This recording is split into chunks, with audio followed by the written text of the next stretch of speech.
Si tu penses que pour réussir, il faut travailler plus, eh bien je pense qu'il y a une autre solution. La plupart des entrepreneurs échangent leur temps contre de l'argent, s'épuisent et restent bloqués au même niveau. Pendant ce temps, une minorité construit de la richesse, gagne en liberté et semble prendre des bonnes décisions sans stress. Quelle est la différence ? Eh bien, ces deux personnes ne jouent pas le même jeu. Ils ont compris que la richesse ne vient pas du travail dur, mais de la responsabilité, du levier et des bonnes connaissances à acquérir. Et surtout, ils ont appris à penser différemment. Et dans cet épisode, tu vas découvrir les principes d'un homme qui a investi dans des entreprises comme Twitter et Uber et qui a littéralement décodé le système. Comment devenir riche sans sacrifier sa vie. Et ici, on va voir comment construire des revenus pendant que tu dors, prendre de meilleures décisions avec moins d'informations et surtout sortir du piège de l'échange du temps contre de l'argent. Et on va voir tout ça maintenant avec le livre L'Almanach de Naval Ravikant. C'est ici et maintenant dans les résumés du succès. Allez, c'est parti!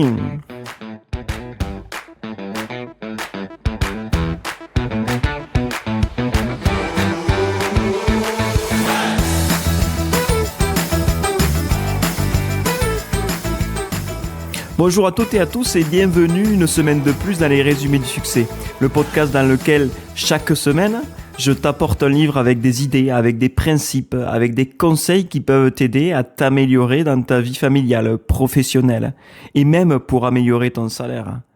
Et dans beaucoup de domaines qui peuvent te faire un pas en avant.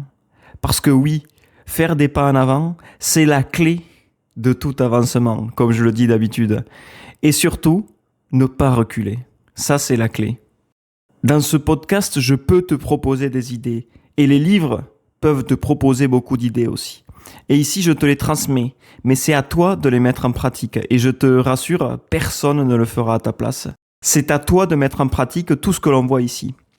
Alors, je ne sais pas si tu as remarqué, mais je viens de changer un peu les formats de ce podcast. Je vois que beaucoup d'entre vous ne restent pas jusqu'à la fin des résumés, alors je vous propose maintenant les résumés en 2 parties, puis le résumé en complet, c'est-à-dire que tu auras 3 vidéos par semaine, plus 7 shorts que je sors un chaque jour.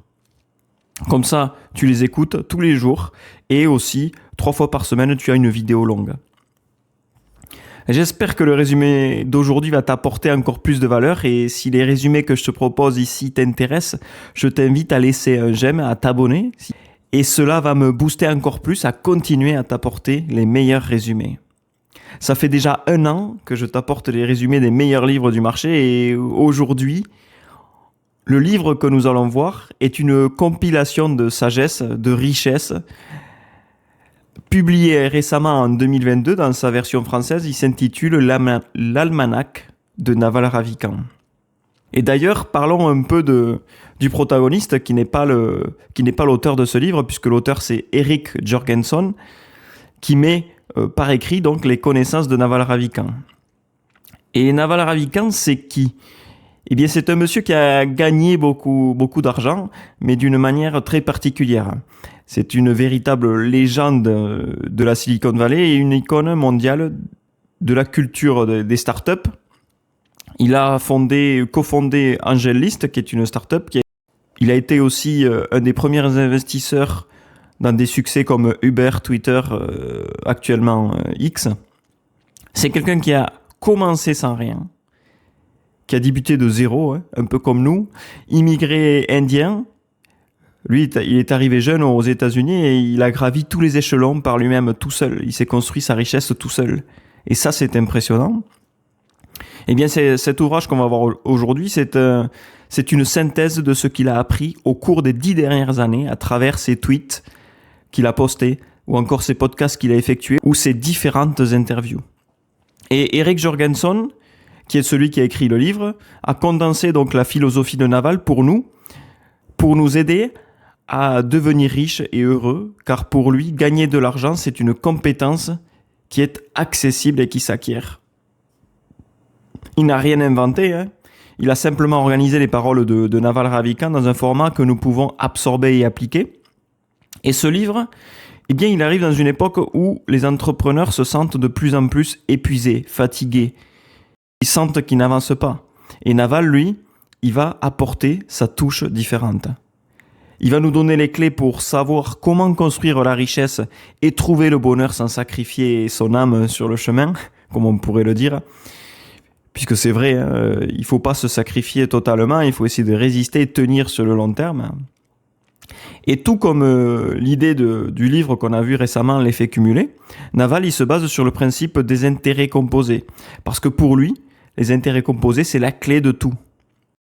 Dans la vie, tout ce que l'on fait tous les jours, toutes les petites actions quotidiennes, qu'il s'agisse d'économie d'argent, de relations avec les autres, ou encore de connaissances que l'on apprend, tout ça, ça provient de l'intérêt composé.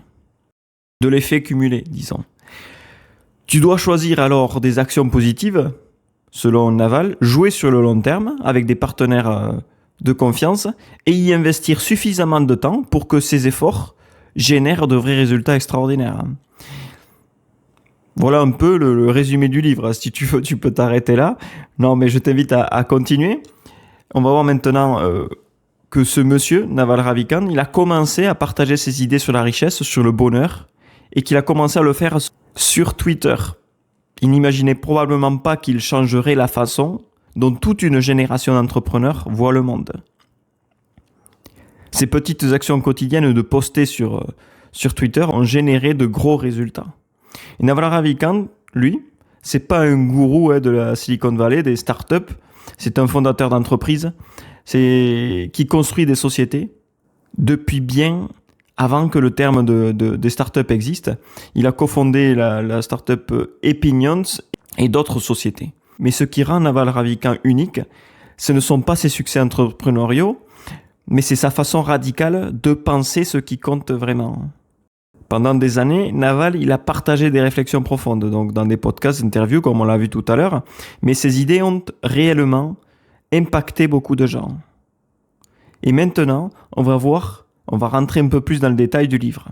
Selon Naval, il y a un paradigme présent dans la mentalité de tous, et c'est que bien souvent, on pense qu'il faut travailler plus pour avoir plus d'argent.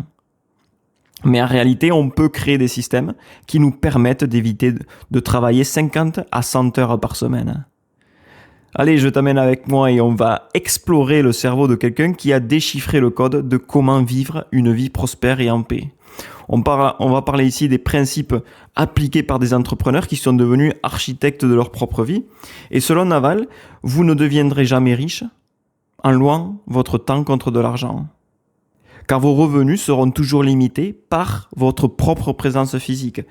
Et pour devenir l'architecte de notre propre vie, il faut que l'on passe d'une mentalité de salarié à une mentalité de propriétaire détenant des parts d'entreprise ou un produit spécifique que l'on pourrait vendre. Ce qui est intéressant, c'est que ces connaissances sont énormes. Et tout ça est condensé ici. Alors le livre est divisé en deux parties. La première partie porte sur la richesse et la seconde sur le bonheur. Et entre ces parties, on parlera également de la philosophie de Naval, qui est celle que nous devons adopter selon lui. Nous allons aussi parler de 3 leviers puissants, de méthodes pour attirer la richesse et de framework de la réussite. Et on va voir beaucoup de choses, mais à la fin, je te donnerai des conseils clés et des étapes à mettre en pratique. Alors je t'invite à rester jusqu'à la fin, parce que je sais que la plupart d'entre vous ne restent pas, mais je pense que les plans d'action que je vous propose à chaque fois peuvent être intéressants à appliquer et pour obtenir surtout des résultats. Commençons par la philosophie fondamentale de Naval Ravikant. Avant de parler de tactique, nous devons comprendre que Naval ne pense pas comme la majorité des gens. Sa première grande révélation du livre, c'est que nous sommes programmés pour être misérables d'un point de vue évolutif, c'est-à-dire que naturellement, on est négatif, on n'est pas positif. On est des machines à survie, on cherche à survivre tout le temps. Et notre cerveau est conçu pour être constamment insatisfait. On cherche toujours la prochaine opportunité, la prochaine menace qui peut arriver. Il nous dit que le bonheur, c'est l'état où rien nous manque. Et Naval, il nous parle de la problématique d'être salarié. Si tu t'es déjà ressenti, par exemple, dans la rat race, ou si tu es bloqué dans ton travail, eh bien, c'est parce qu'on est négatif. Nous sommes programmés pour être misérables. Et notre cerveau, programmé pour être insatisfait, toujours à la recherche de choses qui génèrent de l'anxiété. Et tout ça, ce n'est pas bon. Le souci, c'est que être heureux, selon Naval, c'est de plus avoir besoin de rien. Et c'est un problème pour la société parce qu'aujourd'hui, on a toujours besoin de quelque chose. Un autre concept ici qu'on va voir, c'est que pour Naval, la grande erreur que l'on fait tous, c'est de croire que l'on peut s'enrichir simplement par le travail acharné en tant que salarié. Alors que, comme on l'a vu tout à l'heure, il dit que on ne deviendra jamais riche en louant notre temps contre de l'argent. Et ça, c'est fondamental d'en prendre conscience parce que nos gains sont étroitement liés à nos efforts et à nos heures de présence. Et ça, c'est pas bon. Et dans ce système, employé et employeur, l'employeur, il nous verse le minimum nécessaire pour que nous fassions notre travail. Parce que l'employeur, lui, il va garder pour lui les bénéfices du capital et la propriété intellectuelle de l'entreprise. Nous, on est là pour travailler, pour gagner un minimum. Mais lui, il garde 90% de son entreprise. Qui est-ce qui gagne le plus? Et pour sortir de cette impasse de salariés, il est indispensable de posséder une partie du capital d'une entreprise, des brevets ou un produit, afin de toucher des revenus passifs, même pendant notre sommeil. Première clé ici que tu dois retenir, c'est de penser à devenir entrepreneur et ne pas rester salarié. C'est vrai qu'on le répète à chaque épisode, mais dans ce livre-là, plus particulièrement, il en parle plus. Il approfondit davantage sur le sujet. Donc, quand on comprend que l'on doit travailler pour un résultat et non pas pour notre temps, alors on peut tout reprogrammer, tout hacker. Et là, en tant que salarié, on a déjà un problème. Et même en tant qu'entrepreneur aussi. Comme on l'a dit tout à l'heure, notre cerveau est programmé pour le toujours plus, pour toujours rechercher davantage. En plus d'échanger notre temps contre de l'argent, on pense souvent que l'on serait heureux si l'on avait X ou Y. Alors que, quand on aura ce X, ce fameux X qu'on attend, on pensera à Y, c'est-à-dire à autre chose, un autre but à atteindre. Par exemple, je veux 10 000 euros par mois. Et quand on arrive à 10 000, on veut 20 000, parce qu'on en veut toujours plus. Et ça, c'est un problème. Et c'est une réflexion profonde qui touche au cœur de la psychologie humaine, et ce que les sociologues appellent le tapis roulant hédonique. En quelque sorte, ça veut dire qu'on ne s'arrête jamais. On travaille, on adapte notre niveau, on travaille, on augmente notre niveau. Et ça, ce n'est pas bon, parce que c'est une roue infinie. Et oui, comme nous le disions juste à l'instant, nous vivons souvent notre vie au futur. C'est-à-dire qu'on est convaincu que le bonheur est une destination située juste après la prochaine étape. C'est ce que l'on pourrait appeler l'illusion du bonheur. Quand j'aurai ce diplôme, quand j'aurai cette voiture, quand j'aurai ce salaire, quand j'aurai cette maison, alors je serai heureux. Mais le problème, c'est que ce que l'on veut, ce X que l'on cherche, n'est pas une ligne d'arrivée. Pour nous, c'est un horizon qui recule au fur et à mesure qu'on avance. Et dès que l'objectif est atteint, notre cerveau s'y habitue, il s'adapte et crée instantanément un nouveau besoin qui arrive, c'est-à-dire le fameux Y que l'on recherche. Quand on veut 10 000 et quand on y arrive, on veut 20 000 et quand on y arrive, on veut 30 000. Et pourquoi? Parce que ce que l'on désire ne cherche pas la satisfaction, on cherche la comparaison. Et ça, c'est encore pire. Le désir que nous avons tous n'est pas simplement orienté vers la satisfaction d'un besoin, mais vers une position relative par rapport à quelqu'un d'autre. C'est une comparaison aux autres. Et ce qui compte, ce n'est pas seulement ce que l'on a acquis, mais comment cela se situe par rapport aux autres. On se compare toujours aux autres et c'est le vrai problème. Une fois un objectif atteint, il cesse rapidement de procurer du plaisir. Et ça, c'est un phénomène d'adaptation. Ce qui était exceptionnel, par exemple, acheter une voiture de luxe, au bout d'1 an, 2 ans, ça devient normal. Et alors on recherche une autre voiture plus haut de gamme, qui va procurer encore une forte excitation, mais au bout de quelques mois après, ça devient encore à nouveau banal, quelque chose de normal, presque une évidence d'avoir cette voiture de luxe, alors que tout cet effort que l'on a mis à l'acquérir, on l'oublie. Et cette adaptation, elle s'ajoute à la comparaison sociale. Nous évaluons inconsciemment notre réussite en fonction de celle des autres. Et ça encore, ce n'est pas bon. Alors, qu'est-ce qui se passe dans notre cerveau? Le désir ne disparaît pas après la satisfaction. Il se déplace toujours dans le futur. Une fois ce nouveau niveau atteint, eh bien, il devient une norme et un nouvel objectif arrive. On ne cherche plus seulement à avoir, mais à avoir plus que quelque chose, plus que quelqu'un d'autre, au moins autant que les autres.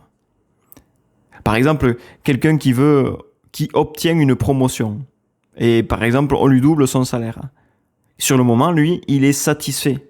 La satisfaction est super haute, c'est normal, mais quelques mois plus tard, il va découvrir que certains de ses collègues gagnent davantage que lui, ou bénéficient de meilleurs avantages, de promotion, etc. Eh bien, ce nouveau niveau qu'il vient d'atteindre devient normal. Et donc, du coup, il veut rattraper ses collègues. Il a envie d'avoir plus. Il a besoin d'être au même niveau que les autres. Il s'est comparé avec les autres, donc il veut plus. Et Naval, dans ce livre, il propose une solution, une alternative à vouloir toujours plus. Ici, ce qu'il propose, c'est le fait d'être conforme avec ce que l'on a. Et ce n'est pas une forme de résignation, c'est une forme de libération. C'est le passage de la quantité à la qualité. Mais il y a un autre problème, c'est que ce n'est pas facile de se contenter de ses possessions et de ce que l'on a. Pourquoi c'est pas facile ? Eh bien parce que on ressent de la pression culturelle. Dans notre société de consommation aujourd'hui, pour que cette société survive, il faut que des personnes soient dans le besoin. Besoin de consommer, besoin d'acheter encore plus, et tout grâce à notre insatisfaction naturelle. Et ce que dit Naval ici, c'est que quelqu'un d'heureux, eh bien, il n'a pas besoin de plus que ce qu'il a. Un homme heureux de ce qu'il a est un mauvais client pour la société, par contre, parce qu'il n'achète presque rien puisqu'il a tout ce qu'il lui faut. Ce que nous dit Naval ici, c'est que l'on a en nous un instinct biologique de survie, comme on l'a vu tout à l'heure. On va souvent au magasin, on achète en masse, on stocke chez nous pour manger au cas où on aurait besoin. Ou alors on achète le dernier iPhone qui vient de sortir parce que l'on veut préserver notre statut social. Notre cerveau est donc programmé pour le plus, mais Naval, il nous propose de changer.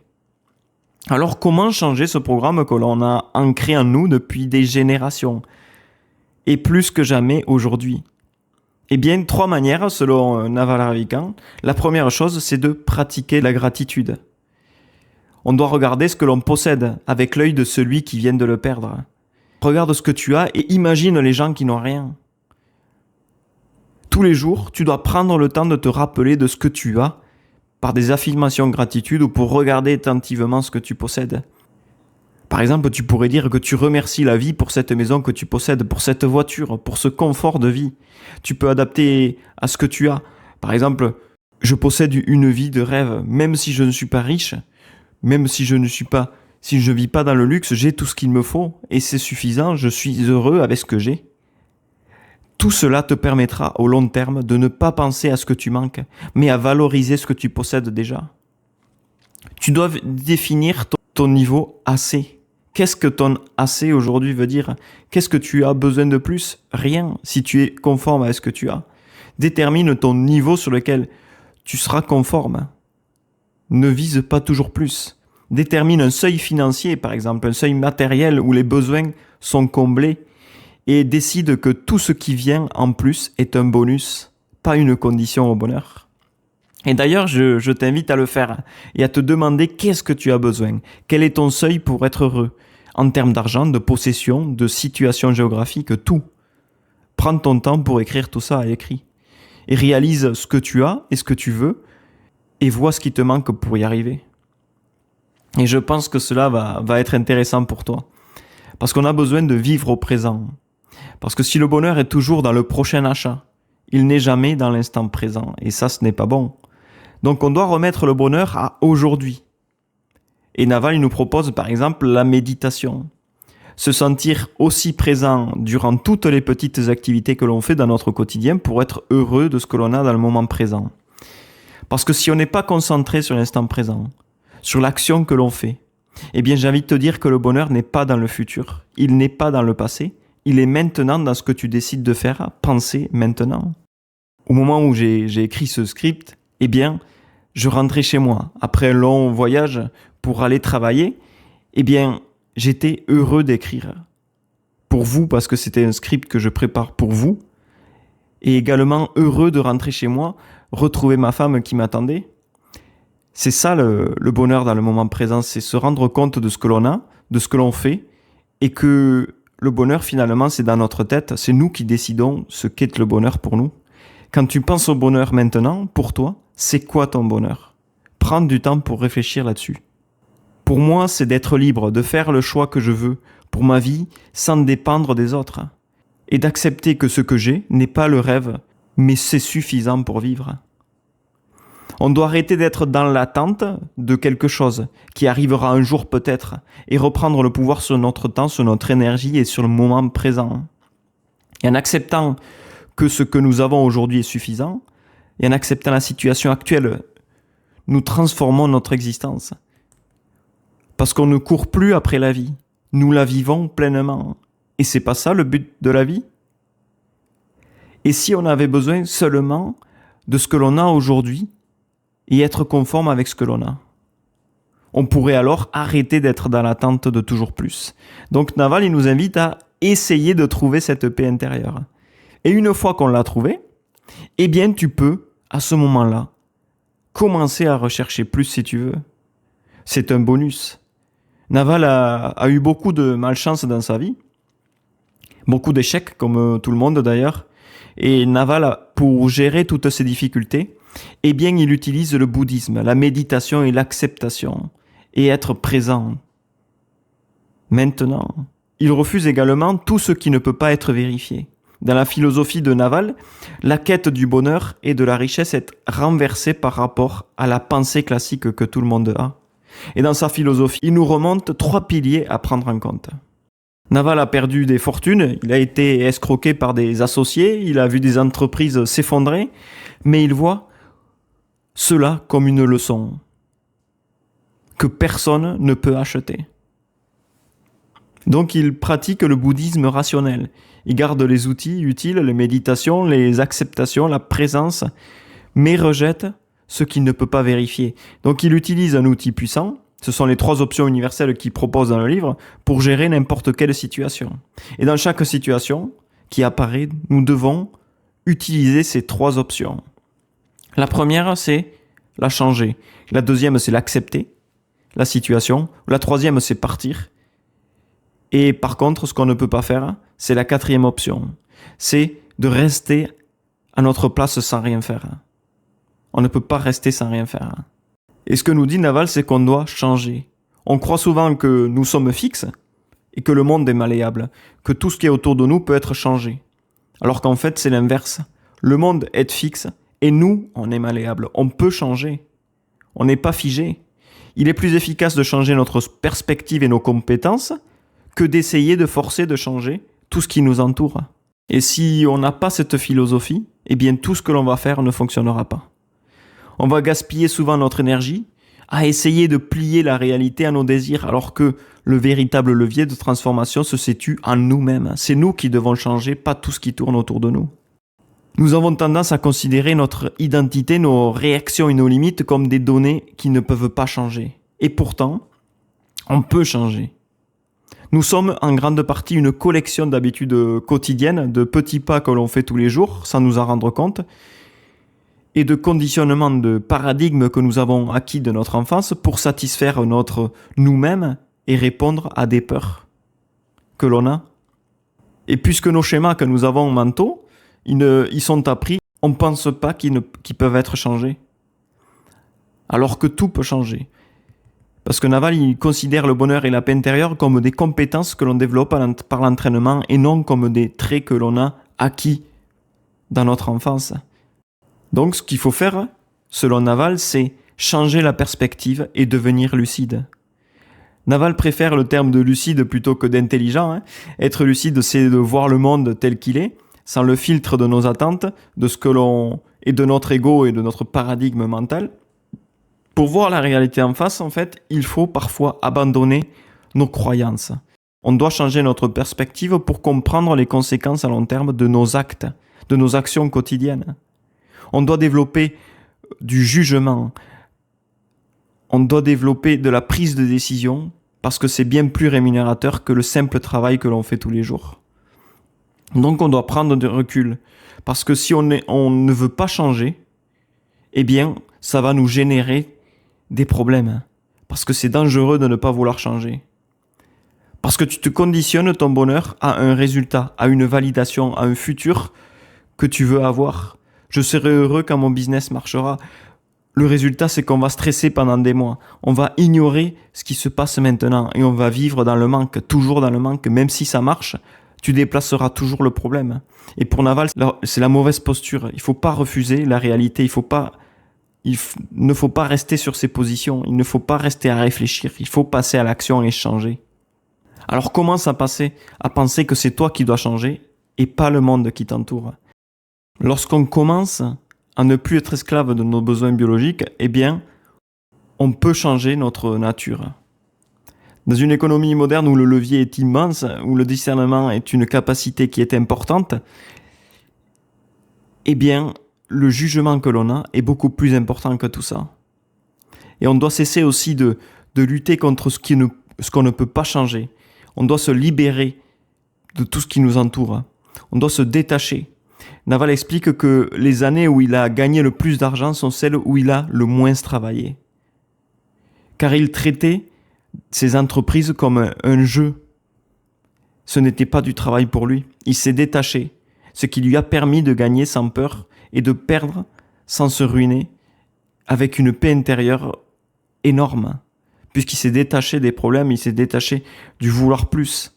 Et dans une économie moderne saturée de leviers, il est crucial de choisir la bonne direction avant de commencer à marcher, car le bonheur est une compétence que l'on développe par l'habitude. Et je vais m'arrêter là pour la partie qui porte sur le bonheur, car il y a beaucoup de concepts qu'il faudrait traiter plus amplement. Peut-être que j'y reviendrai prochainement pour détailler un peu plus cette partie-là du livre. On est sur la seconde partie qui porte sur la richesse. La première, on a parlé du bonheur, et je t'invite à aller l'écouter d'ailleurs. Mais aujourd'hui, on va parler d'un sujet tout aussi important, c'est la richesse. Et attention, Naval, il ne parle pas de richesse comme tout le monde. Pour lui, la richesse, ce n'est pas avoir un bon salaire, ce n'est pas échanger notre temps contre de l'argent. La richesse, c'est ce qui travaille pour toi, même quand tu dors. C'est créer quelque chose une fois et être payé encore et encore, et c'est là que tout change, parce que la plupart des gens restent bloqués dans un modèle où ils vendent leur temps contre de l'argent. Alors que ceux qui comprennent vraiment le jeu de la richesse, ils vont construire des systèmes. Alors dans cette partie, comme tu l'as compris, on va voir comment passer de quelqu'un qui travaille pour de l'argent à quelqu'un pour qui l'argent travaille pour lui. Et on ne va pas commencer par travailler davantage, mais par penser différemment. Une fois que l'on aura pensé différemment, alors la richesse deviendra une extension naturelle de notre curiosité, de notre talent. On va voir maintenant, pour commencer, l'équation de la richesse. C'est le cœur du système de Naval. L'équation est simple.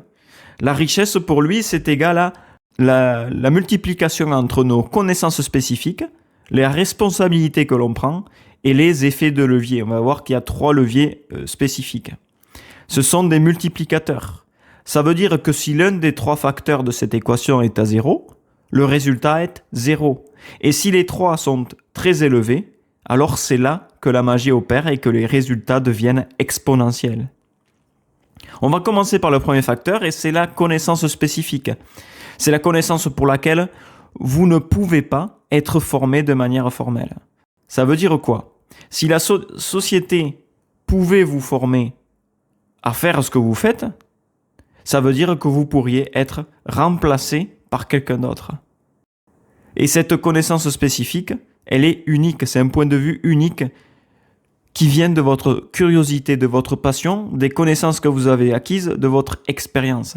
Par exemple, si on travaille depuis des années dans de petits restaurants, on comprend bien comment fonctionnent les petits restaurants et les problèmes d'inventaire qu'on peut avoir, la gestion du personnel. Bon, si on est 3, il n'y a pas grand-chose à gérer, mais il y a toujours la même gestion que dans les grands restaurants. Au niveau papier, etc., vous avez déjà la maîtrise. Ce qui semble être du travail pour les autres, c'est un jeu pour vous, parce que ça fait, disons, 20 ans que tu travailles dans un petit restaurant, ou ça fait 10 ans que tu es développeur dans un langage de développement précis, par exemple, dans lequel peu de personnes ont des compétences, et bien pour toi, eh bien, c'est un jeu d'enfant de travailler en tant que développeur ou dans ces petits restaurants. Je t'ai donné 2 exemples ici, mais ça peut être plein d'autres domaines. Si tu maîtrises un domaine pendant plusieurs années, dizaines, vingtaines d'années, eh bien sûr, tu seras un des seuls à avoir cette connaissance. C'est un marché qui est unique. Tu es ton seul marché au final. Et la connaissance spécifique, elle signifie pas seulement être bon dans quelque chose, ça signifie devenir totalement irremplaçable. Naval définit la connaissance et, comme on le disait, il y a 4 traits de la connaissance spécifique. Le premier trait, c'est que ça doit être un jeu pour vous. Ça doit être naturel. Si on peut travailler pendant des années sans se fatiguer, alors que pour d'autres c'est un travail acharné, difficile, eh bien c'est que tu as trouvé ta zone. Si pour toi tu trouves facile d'exercer ce travail pendant des heures, eh bien c'est peut-être là que tu dois te concentrer. C'est ta connaissance spécifique, ta maîtrise de ton sujet, c'est ta connaissance spécifique. La deuxième, c'est que cette connaissance, elle doit être hautement technique ou créative. Cette connaissance ne doit pas être facilement automatisable, ou externalisable, ou remplaçable. Et cette connaissance, elle requiert de l'intuition et une combinaison de compétences spécifiques. Le troisième trait, c'est l'apprentissage par la pratique.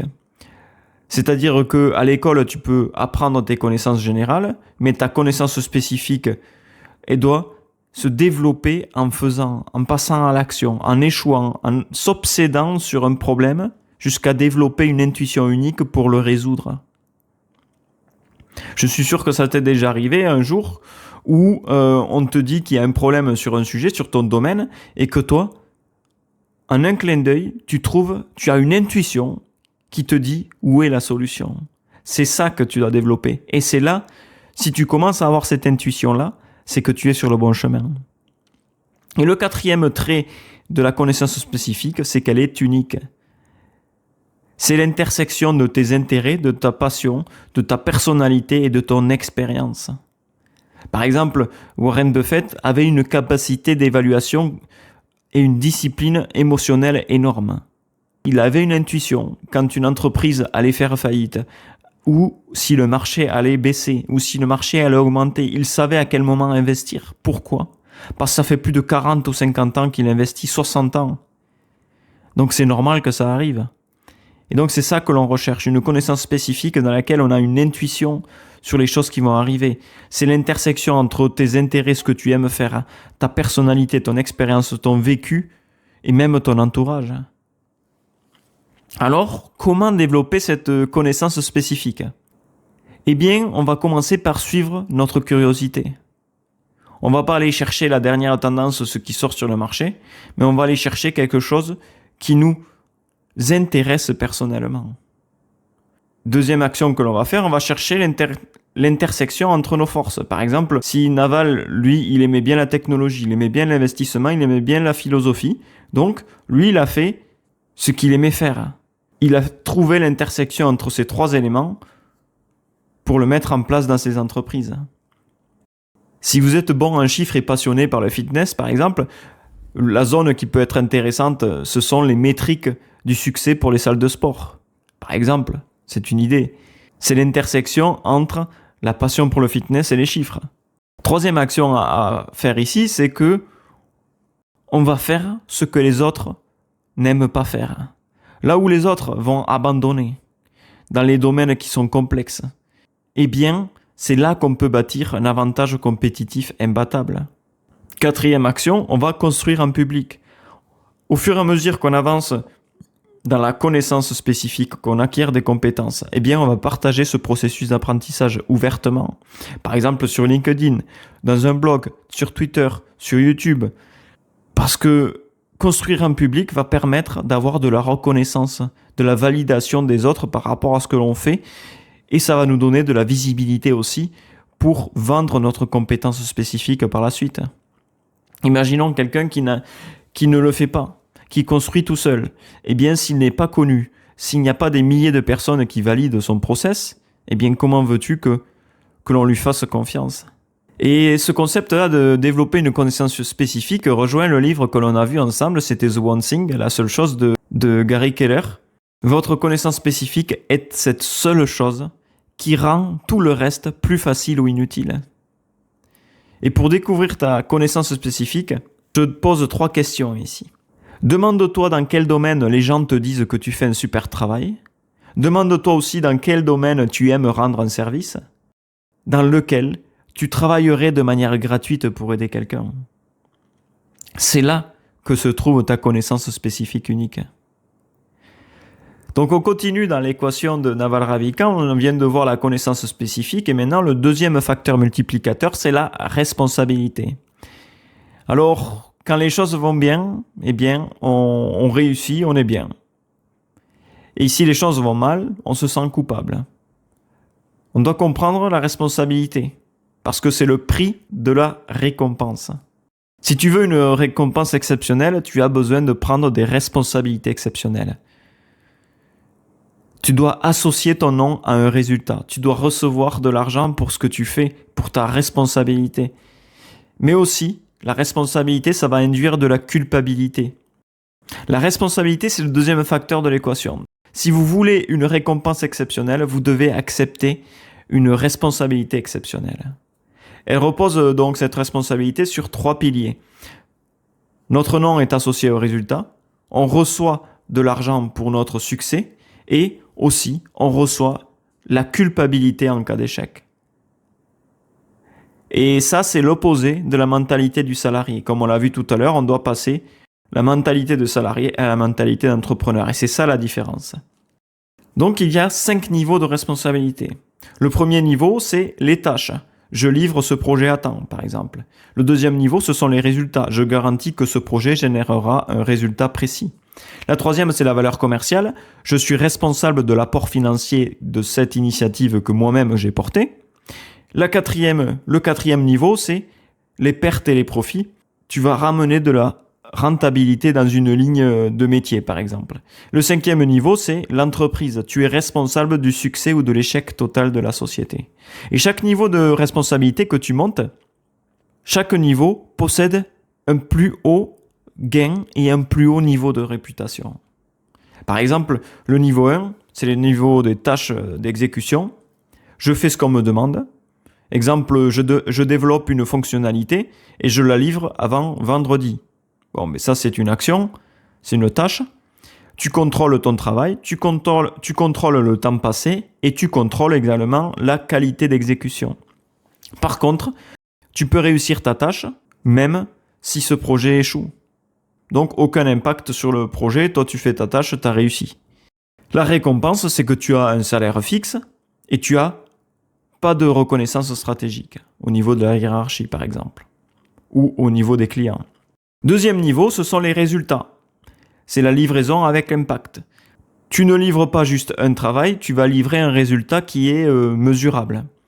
Par exemple, tu réduis la livraison d'un produit de 40%, le temps de livraison de 40% en 30 jours. Ce que tu contrôles, c'est le résultat final. Ok, en 30 jours, j'ai 40% de moins. Tu peux le vérifier, mesurable, avec des indicateurs, 40%, et tu peux faire des ajustements si nécessaire sur le chemin. Par contre, la différence, c'est que tu es jugé sur l'effet de ton travail, pas sur l'effort. S'il n'y a pas d'effet, si tu atteins les 30%, pas les 40%, tu seras jugé là-dessus, pas sur le temps passé ou sur l'effort que tu auras produit. Et la récompense, c'est que tu auras de la visibilité interne. Ça, c'est un point positif. Le troisième niveau, c'est le niveau de valeur commerciale. Tu crées de la valeur économique. Par exemple, tu réduis le temps de livraison d'un produit de 40%, oui. Mais là, dans cette partie-là, tu vas générer 300 000 euros de revenus supplémentaires. Et donc là, ce que tu assumes, c'est le lien entre ton travail et ton argent. Tu as un retour sur investissement sur tes actions, puisque tu reçois des revenus supplémentaires. Et là, tu commences à changer ta posture. Tu penses métier, pas comme un exécutant. Et alors, à ce moment-là, tu vas recevoir des primes, tu vas recevoir des promotions, tu vas recevoir de l'influence stratégique, puisque tu vas être reconnu. Le quatrième niveau, c'est la perte et les profits, c'est la responsabilité financière. Tu vas gérer une machine économique complète de bout en bout. Là, par exemple, tu vas piloter une ligne de produit pour ton entreprise avec 2 millions de chiffre d'affaires et par exemple, je ne sais pas, 25% de marge. Ce que tu contrôles là, ce sont tes revenus, ce sont les coûts et la rentabilité. Par contre, il y a un risque, c'est que si tu fais une mauvaise décision sur la ligne de produit, eh bien, tu vas perdre directement de l'argent. Alors, tu peux avoir une très forte rémunération, de très gros risques, mais aussi un statut de leader dans l'entreprise. Et le 5e niveau, c'est la responsabilité totale. Le succès ou l'échec va reposer sur toi. Et là, par exemple, tu es fondateur, tu es directeur, tu es CIO d'une entreprise. Ce que tu portes, c'est la vision stratégique, la stratégie globale, la culture de l'entreprise et la survie de l'entreprise. Et là, c'est le risque maximal ici, à ce niveau-là. Si tu fais un échec, eh bien, c'est public, tout le monde le sait. Tu as un impact financier énorme et ta réputation est en jeu tous les jours. Par contre, au niveau de la récompense, il n'y a pas de limite. Gain exceptionnel, liberté totale et tu pourras laisser un héritage. Ce qu'on peut dire ici sur la responsabilité, c'est que c'est égal à la récompense et aussi égal au risque de réputation, au risque de perte. Plus tu montes, plus tu es visible, plus tu prends de décisions et plus tu peux échouer publiquement. Donc, plus tu as de risques, plus tu as de récompenses. Et le problème, c'est que plus on monte, plus on se sent coupable quand quelque chose ne fonctionne pas aussi. Par exemple, tu as décidé de faire quelque chose. Tu vois un résultat, tu vois la leçon que tu apprends. Par contre, attention au risque d'échec. Parce que quand cela ne fonctionne pas, on va se dire qu'on est nul. On va se dire qu'on n'a pas réussi. On va se dire qu'on n'est pas bon. Et résultat, on va se bloquer. On va perdre la confiance en nous. Et ça, ce n'est pas bon. Et plus on aura d'échecs, plus on se le dit. Plus on est négatif et moins on va réussir. Alors que plus tu prends de responsabilités, plus tu réussis, plus on te donnera de ressources pour réussir. C'est un effet boule de neige, un effet cumulé, comme on l'a dit tout à l'heure. Si tu assumes de nouvelles responsabilités, de responsabilités plus hautes, tu vas devenir fiable. Tu vas absorber le risque et tu vas sécuriser les autres autour de toi aussi. Donc, à ce moment-là, plus tu assumes de responsabilités, plus on va te donner de budget, plus on va te donner de personnes pour t'aider. Et plus l'enjeu sera énorme. Tu vas devenir un aimant pour les responsabilités énormes, pour les opportunités uniques et pour les personnes qui vont être ambitieuses et qui vont t'aider à avancer. Et en fait, dans cette responsabilité, ce n'est pas ton succès qui va te faire monter les niveaux. C'est ta capacité à assumer le risque sans t'effondrer, sans tomber. Maintenant, on va parler du 3e facteur de l'équation. Pour rappel, l'équation, c'est la connaissance spécifique multipliée par la responsabilité et multipliée par les 3 leviers de richesse que l'on va voir maintenant. La richesse ne vient pas du fait de travailler plus, elle vient du fait d'utiliser des leviers.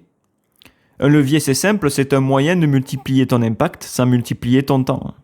Par exemple, si tu prends une barre en ferraille, par exemple, c'est une image, et que tu veux lever un caillou, plus la barre sera longue, plus il sera facile de lever ce caillou. Et Naval, il explique ça avec 3 leviers. Le premier levier, c'est le capital. C'est utiliser l'argent pour faire plus d'argent. Par exemple, si tu empruntes de l'argent à une banque, tu investis dans un projet et ce projet te rapporte plus que ce que tu dois rembourser. C'est le levier le plus ancien, le plus connu, mais il y a un problème avec ce levier, c'est qu'il faut déjà de l'argent ou de la crédibilité pour en avoir.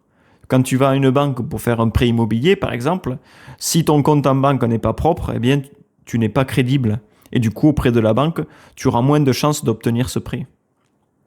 Tout le monde n'y a pas accès au départ. Il faut montrer que l'on est capable d'avoir ce levier. Le deuxième levier, c'est le travail. Et c'est le travail des autres, en fait. Puisque c'est quand tu n'es pas seul à travailler, mais que tu coordonnes des équipes, par exemple. Au lieu de produire toi-même tout seul, tu fais produire plusieurs personnes pour toi. Mais là aussi, il y a une limite. Tu dois manager, gérer, organiser, et ton levier reste humain, donc limité. Et le troisième levier, ce sont les produits digitaux. le code, le développement d'applications ou le contenu sur les réseaux sociaux. Et Naval, il appelle ça le levier sans permission.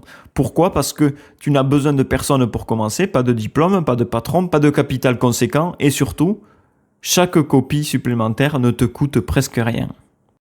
Et ce troisième effet de levier, c'est le plus important selon Naval. C'est celui sur lequel on va se concentrer maintenant.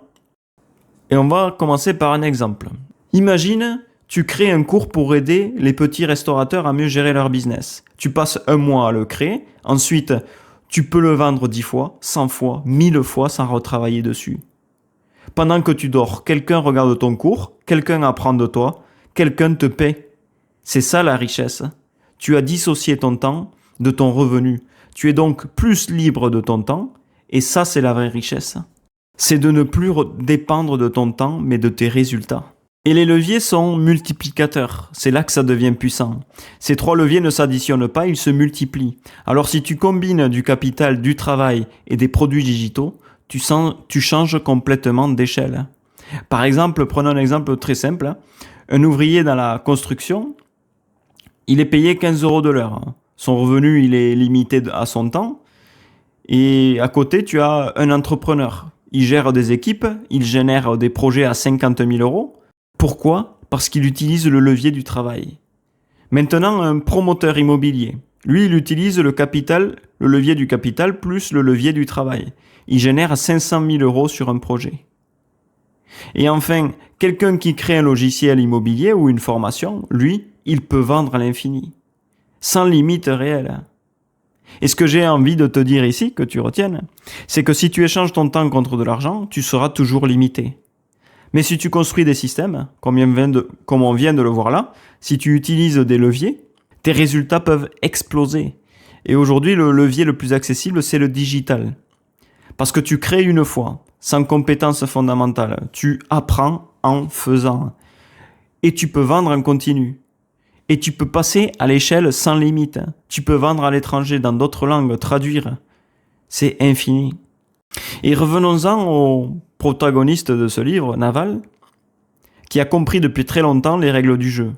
Il a également compris qu'il faut une haute responsabilité, parce que son nom est toujours sur les projets qui demandent le plus de responsabilité.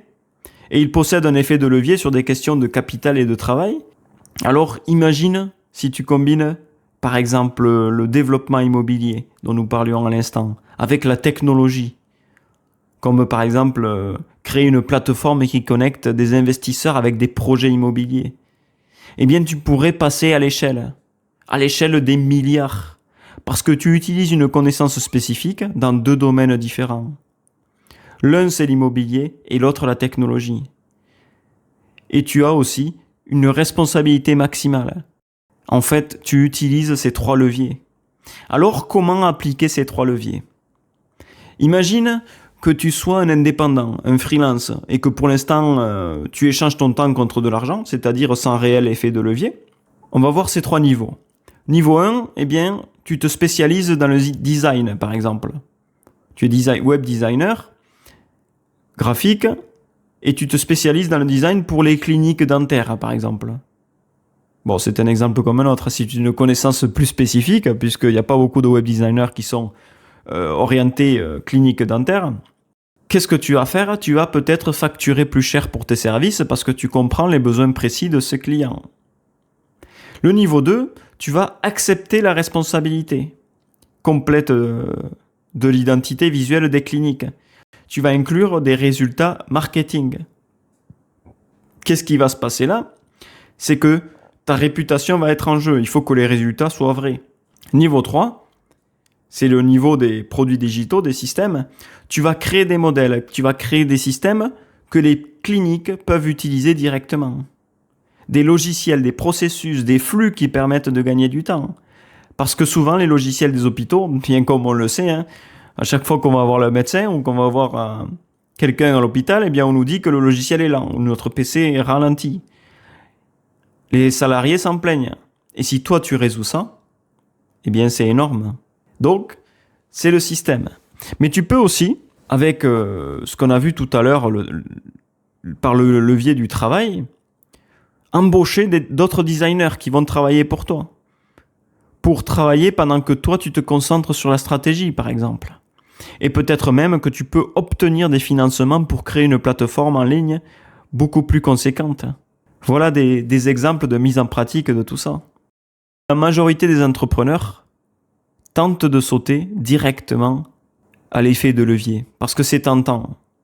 C'est l'effet le plus impactant, hein. Mais il y a un problème ici, c'est que si on essaie d'aller directement dans ces leviers, sans avoir construit d'abord une connaissance spécifique et une responsabilité, eh bien c'est une erreur. Parce que selon Naval Ravikant, il y a un ordre précis à suivre. D'abord ta connaissance spécifique, en faisant le travail toi-même. Ensuite, tu vas accepter des responsabilités plus élevées pour tes clients. Et seulement ensuite, tu vas chercher un levier pour scaler, pour augmenter tes revenus et pour te libérer de ton temps. Et cette équation que l'on a vue, c'est le schéma que Naval Ravikant a observé chez chaque personne véritablement riche qu'il connaît. Parce que l'effet de levier que l'on a vu, c'est le multiplicateur qui sépare ceux qui échangent leur temps contre de l'argent et ceux qui bâtissent la vraie richesse. Le capital, ok, c'est traditionnel, c'est puissant, on peut obtenir de l'argent de la banque. Mais ça nécessite une permission. Quelqu'un doit nous donner la permission d'accéder à ces fonds. Et ça impose un contrôle externe. Si tu te bases sur l'équipe, sur les gens autour de toi, tu vas devoir multiplier tes heures pour gérer les conflits, gérer les problèmes, gérer les personnalités dans ton entreprise. Et ça nécessite également une permission. Les gens doivent accepter de travailler pour vous. Et le troisième levier, eh bien, il n'y a pas de limite. Ce levier-là, il ne faut pas y aller directement. Il faut passer par la connaissance spécifique et par la prise de responsabilité avant d'y arriver. Mais c'est un levier qui, contrairement aux deux précédents, ne nécessite pas de permission. Pour l'argent ou le temps des autres, quelqu'un doit vous donner son accord, alors que ce troisième type est un effet de levier sans permission. Vous pouvez le créer depuis votre ordinateur et une fois que vous l'avez créé, il peut travailler infiniment pour vous. Par exemple, développement d'applications, développement de contenu sur les réseaux sociaux. C'est l'effet de levier derrière les nouveaux riches. Et dans cet effet de levier, il n'y a pas de coût de marge. Une fois qu'on a fait le premier produit, eh bien, c'est infini. Si on crée un cours de gestion financière, par exemple, ça va nous prendre peut-être 100 heures. Mais on va vendre la première copie, et la millième, et la 10 millième, et la 100 millième. Et ça va nous demander aucune heure de travail supplémentaire. C'est ça la vraie puissance. C'est ça vers lequel on doit tendre. Et l'idéal, donc, c'est de combiner ces trois facteurs. Une entreprise technologique, par exemple, à succès, elle possède de la connaissance spécifique. Elle comprend le marché et la technique. Elle prend la responsabilité. Son fondateur, par exemple, il met son nom en jeu et sa réputation. S'il perd, s'il tombe, tout le monde tombe avec lui. Il peut développer des logiciels qui sont scalables. Il peut utiliser les leviers de travail pour embaucher des ingénieurs plus performants, des marketeurs qui vont faire vendre l'entreprise et utiliser aussi les leviers de capital pour lever des fonds, trouver des investisseurs pour réussir. Et l'erreur, donc, comme on l'a dit, c'est de passer au levier avant la compétence. Et Naval, il insiste à nouveau sur cet ordre parce que d'abord, la connaissance spécifique, en faisant le travail nous-mêmes. Ensuite, la responsabilité. Monter les échelons, les 5 niveaux de responsabilité petit à petit. Et une fois qu'on est en haut, on passe au levier. Pas dans le désordre.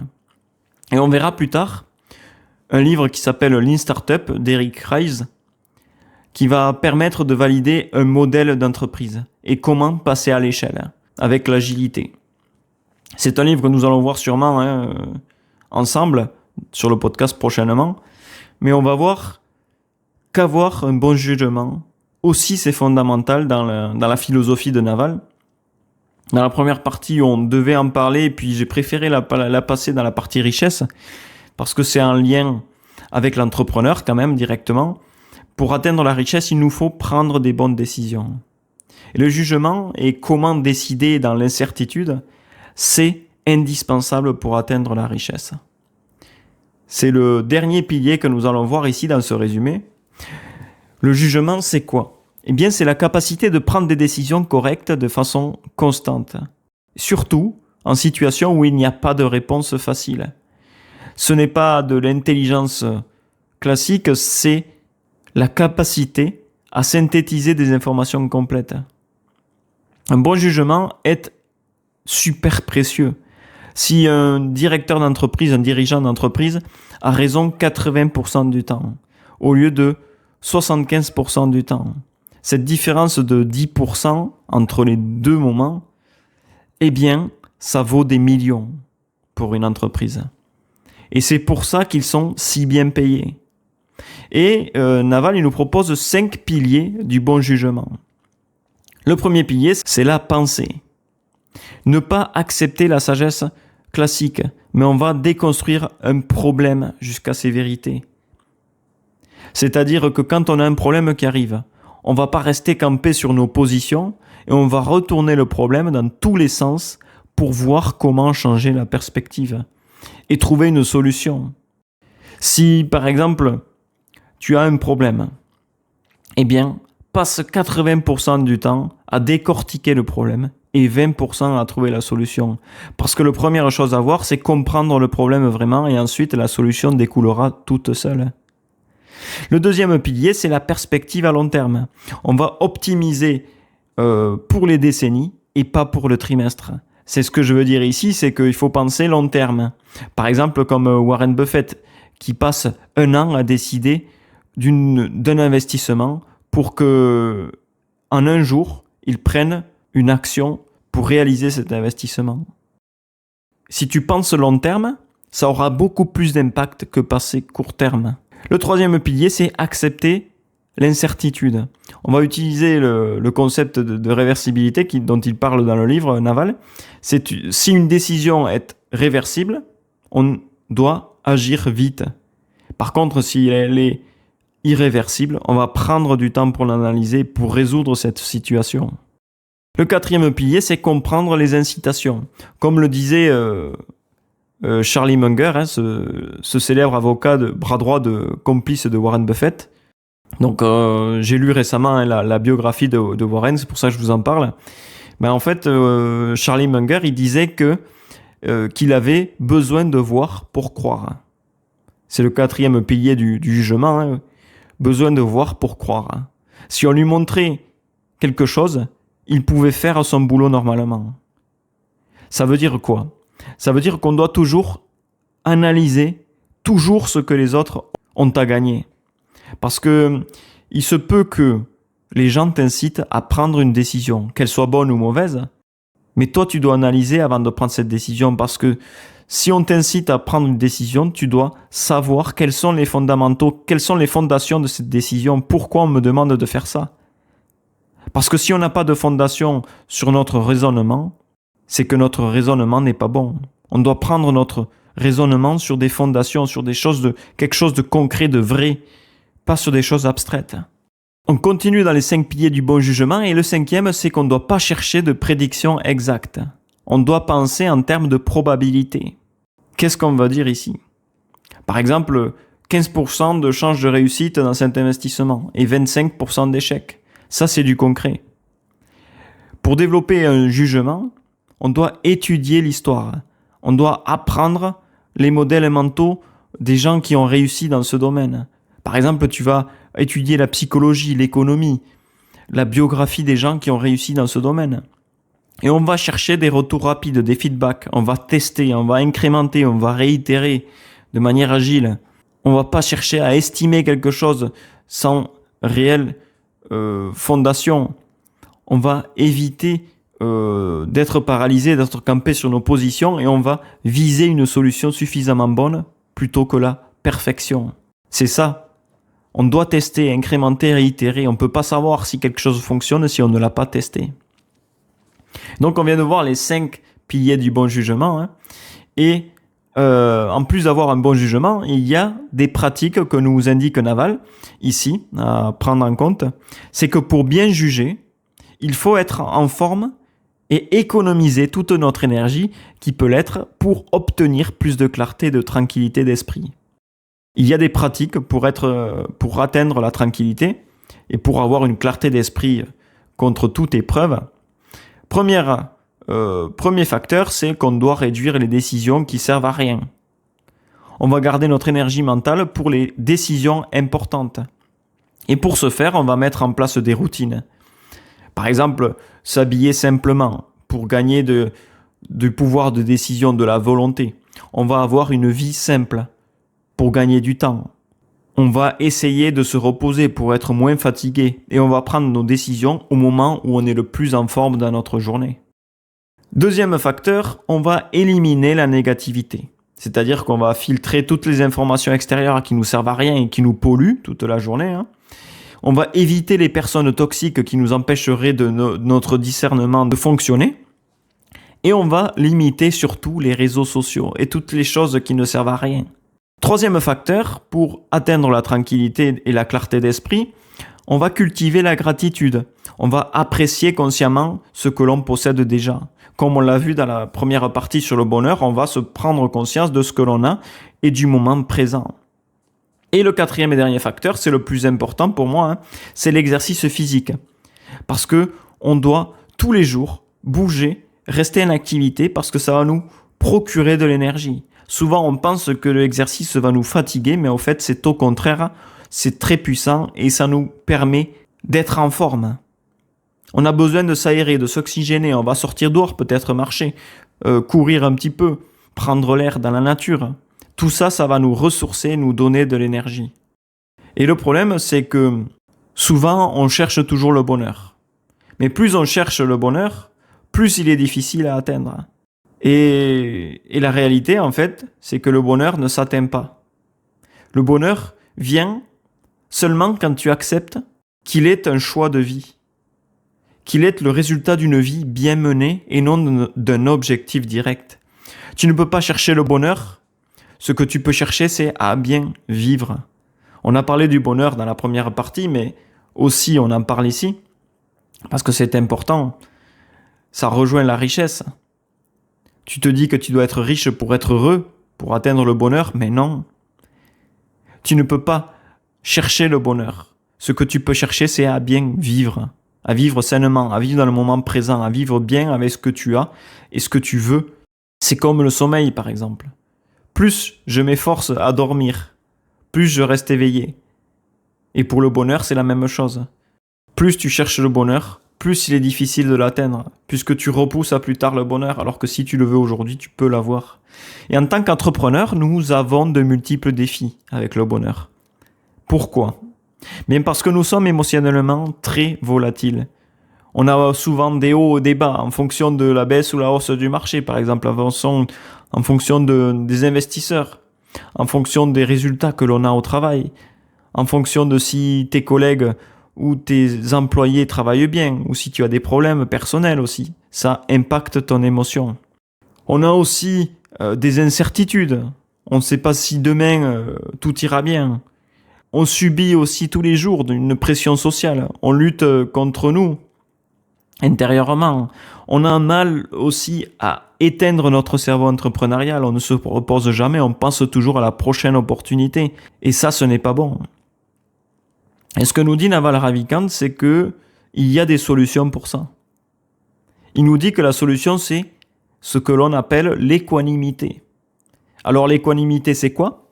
C'est cette stabilité émotionnelle que l'on a besoin et qui ne dépend pas des résultats externes. C'est la maîtrise de soi. C'est la capacité de rester calme et serein dans n'importe quelle circonstance. C'est une qualité qui nous permet de rester égal à nous-mêmes, quels que soient les événements. C'est notre stabilité intérieure, notre paix intérieure.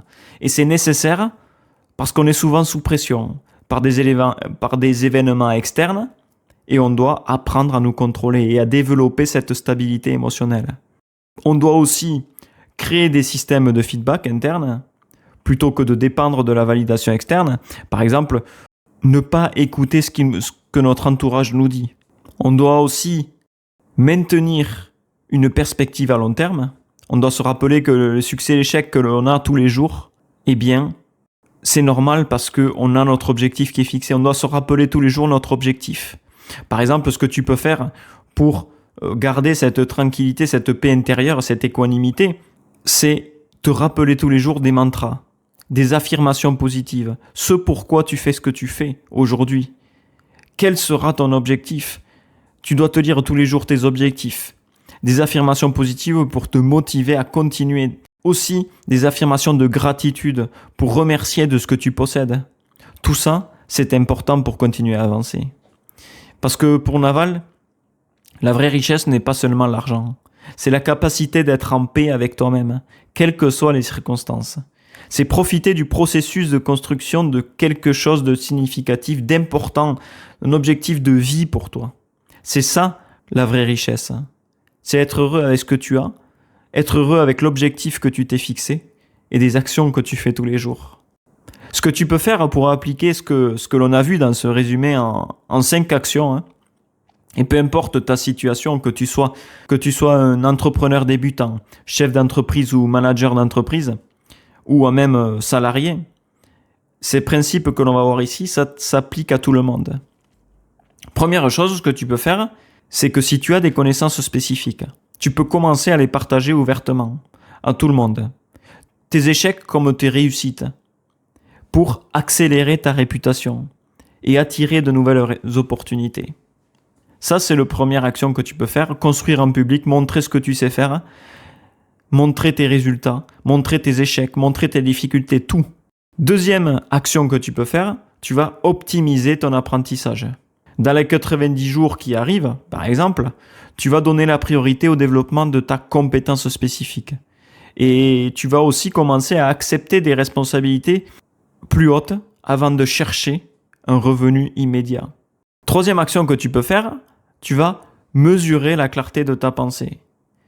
Et tu vas te demander, tu vas te poser cette question, est-ce que tu es capable d'expliquer ta stratégie, ton objectif facilement?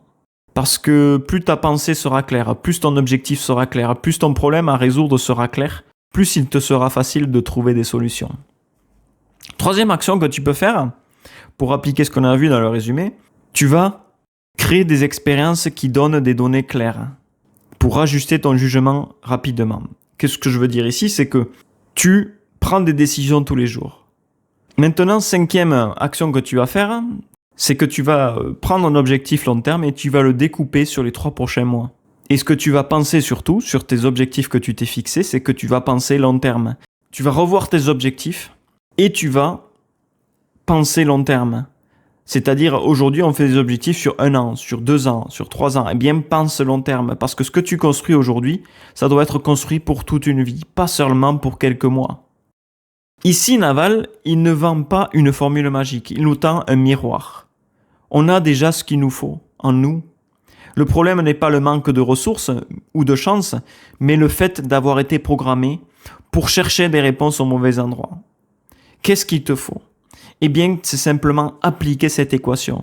La richesse, c'est égal à tes connaissances spécifiques, ton point de vue unique, multiplié par ta prise de responsabilité, ton niveau de responsabilité avec les 5 niveaux qu'on a vus tout à l'heure, multiplié par les leviers, par le capital que tu vas emprunter, par les gens avec qui tu vas travailler et par les produits digitaux que tu vas construire, les systèmes qui vont te permettre d'atteindre la liberté financière. La connaissance spécifique, c'est quoi? C'est l'intersection à ce que tu fais naturellement et ce que le monde demande. La responsabilité, c'est quoi? C'est le prix à payer pour contrôler ton destin et ce que tu as choisi de faire. Et les leviers, c'est quoi? C'est peut-être des applications que tu vas créer. C'est peut-être la création d'un système qui va te permettre de t'enrichir quand tu dors et sans effort. On a vu aussi que le jugement est un pouvoir énorme. Le bon jugement transforme l'information que tu as en sagesse. Et la sagesse va se transformer en résultat. Naval ne nous dit pas de changer qui nous sommes, mais de devenir unique, d'approfondir notre point de vue, notre curiosité naturelle, notre frustration face à certains problèmes. Ce sont des signaux de valeur unique. Tout ça, on ne doit pas lutter contre ça, mais on doit accepter qui nous sommes et en faire un point de vue unique. Tous les problèmes que l'on a nous donnent qui nous sommes. Nous vivons le meilleur moment de l'histoire pour créer de la richesse, grâce à la technologie, grâce à Internet, mais aussi le moment le plus rempli de distractions.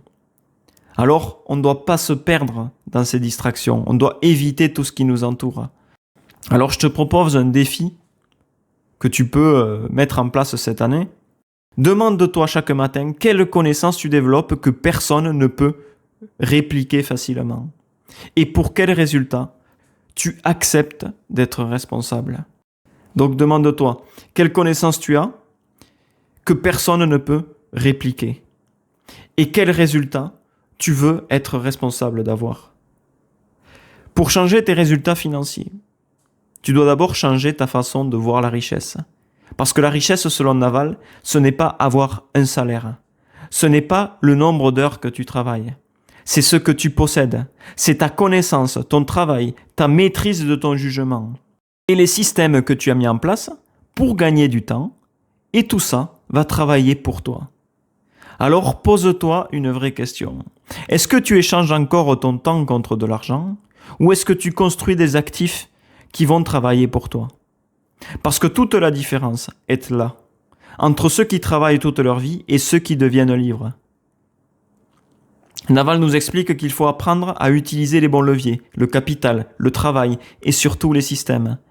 Le code informatique, le contenu des réseaux sociaux par exemple, ou encore la création de produits digitaux. Tu vas créer une fois et tu vas être payé en continu.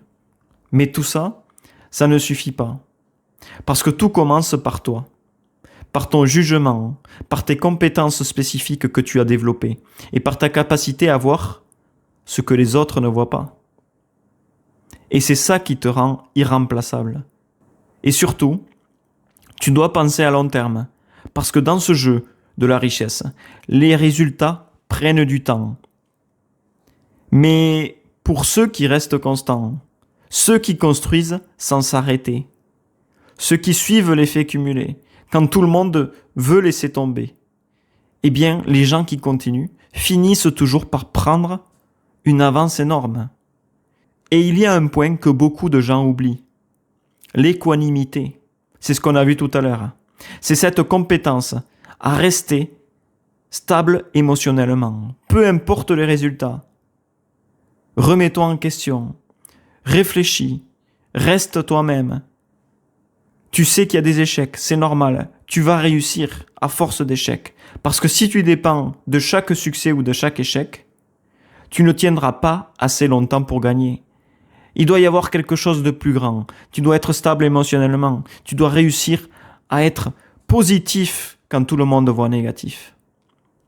Au final, la vraie richesse, ce n'est pas juste l'argent. C'est la liberté.